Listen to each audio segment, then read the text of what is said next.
Hello my dear friends, आज हम video के माध्यम से जानेंगे कैलाश पर्वत के बारे में। फ्रेंड्स, कैलाश पर्वत 22,028 फीट ऊंचा एक पत्थर का पिरामिड जिस पर साल भर बर्फ की सफ़ेद चादर लिपटी रहती है। हर साल कैलाश मानसरोवर की यात्रा करने, शिव शंभू की आराधना करने हजारों साधु संत श्रद्धालु दार्शनिक यहाँ एकत्रित होते हैं, जिससे इस स्थान की पवित्रता और महत्ता काफ़ी बढ़ जाती है। मान्यता है कि पर्वत स्वयंभू है। कैलाश मानसरोवर उतना ही प्राचीन है जितनी प्राचीन हमारी सृष्टि है, यानी कि हमारा जग है। इस अलौकिक जगह पर प्रकाश तरंगों और ध्वनि तरंगों का समागम होता है जो ओम की प्रतिध्वनि करता है। इस पावन स्थल को भारतीय दर्शन के हृदय यानी कि दिल की उपमा दी जाती है, जिसमें भारतीय सभ्यता की झलक प्रतिबिंबित होती है। कैलाश पर्वत की तलछटी में कल्प वृक्ष लगा हुआ है। कैलाश पर्वत के दक्षिण भाग को नीलम, पूर्व भाग को क्रिस्टल, पश्चिम भाग को रूबी और उत्तर भाग को स्वर्ण रूप में माना जाता है। पौराणिक मान्यताओं के अनुसार यह जगह कुबेर की नगरी है। यहीं से महाविष्णु के कर्मकलों से निकलकर गंगा कैलाश पर्वत की चोटी पर गिरती है, जहां प्रभु शिव उन्हें अपनी जटाओं में भर धरती में निर्मल आरा के रूप में प्रवाहित करते हैं। यह स्थान बौद्ध धर्मावलंबियों के सभी तीर्थ स्थानों में सबसे अधिक महत्वपूर्ण है। कैलाश पर स्थित बुद्ध भगवान के अलौकिक रूप डेमचोक बौद्ध धर्मावलंबियों के लिए पूजनीय है। वह बुद्ध के इस रूप को धर्मपाल की संज्ञा भी देते हैं। बौद्ध धर्मावलंबियों को मानना है कि इस स्थान पर आकर उन्हें निर्वाण की प्राप्ति होती है। वही जैन धर्म के पहले तीर्थकार ने भी यही निर्वाण लिया। कुछ लोगों का मानना यह भी है कि गुरु नानक ने भी यहाँ ध्यान किया था। मानसरोवर झील से घिरा होना कैलाश पर्वत की धार्मिक महत्ता को और अधिक बढ़ाता है। प्राचीन काल से विभिन्न धर्मों के लिए इस स्थान को विशेष महत्व दिया जाता है। इस स्थान से जुड़े विभिन्न मत और लोक कथाएं केवल एक ही सत्य को प्रदर्शित करती हैं, जो सभी धर्मों की एकता है। मानसरोवर दर्शन ऐसा माना जाता है कि महाराज मानधता ने मानसरोवर झील की खोज की और कई वर्षों तक इसके किनारे तपस्या की थी, जो कि इन पर्वतों की तलहटी में स्थित है। बौद्ध धर्मावलंबियों का मानना है कि इसके केंद्र में एक वृक्ष है, जिसके फलों के चिकित्सकीय गुण सभी प्रकार के शारीरिक व मानसिक रोगों का उपचार करने में सक्षम है। कैलाश तीर्थ हिमालय के तिब्बत प्रदेश में स्थित एक तीर्थ है, जिसे गण पर्वत और राजतगिरी भी कहते हैं। कैलाश के बर्फ से आच्छादित 22,028 फीट ऊंचे शिखर और उसमें लगे मानसरोवर का यह तीर्थ है और इस प्रदेश को मानसखंड कहते हैं। कदाचित प्रचान साहित्य में उल्लेखित मेरू भी यही है। पौराणिक अनुश्रुतियों के अनुसार शिव और ब्रह्मा आदि देवगण, मरीच आदि ऋषि एवं रावण भस्मासुर आदि ने यहाँ तप किया था। पांडवों के दिग्विजय प्रयास के समय अर्जुन ने इस प्रदेश पर विजय प्राप्त किया था।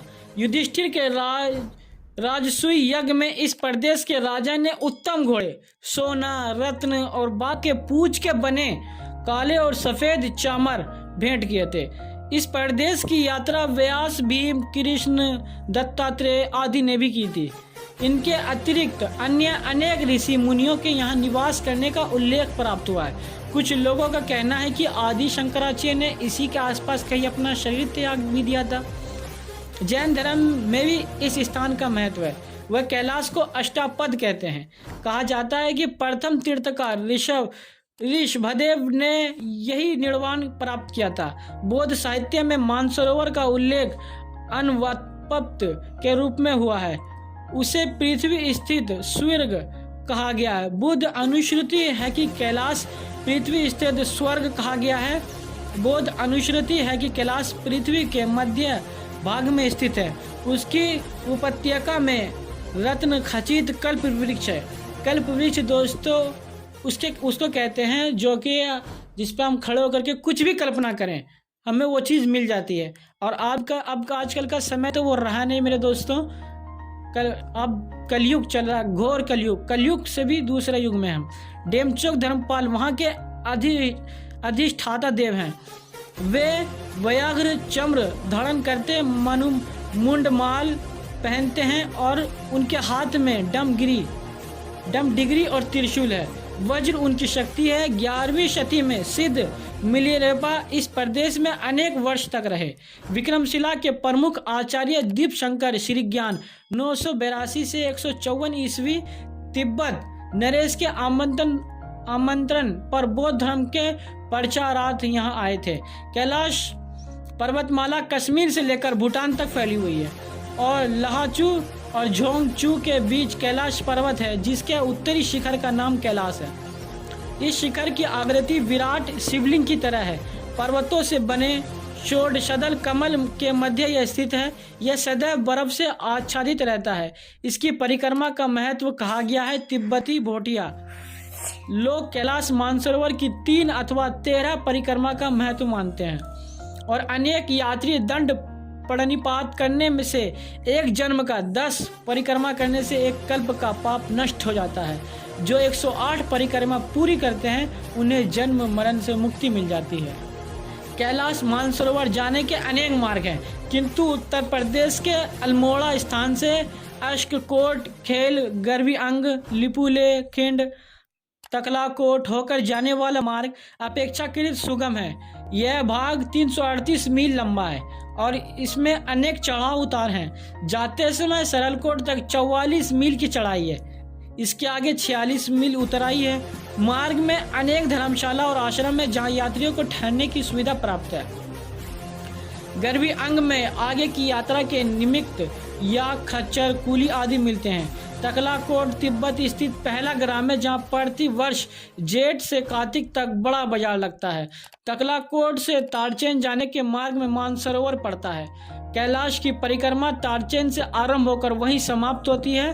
तकलाकोट से 25 मील पर मांदता पर्वत स्थित गुलला का दर्रा 16,200 फुट की ऊंचाई पर है। इसके मध्य से पहले बाईं ओर मानसरोवर और दाईं ओर राक्षस ताल है।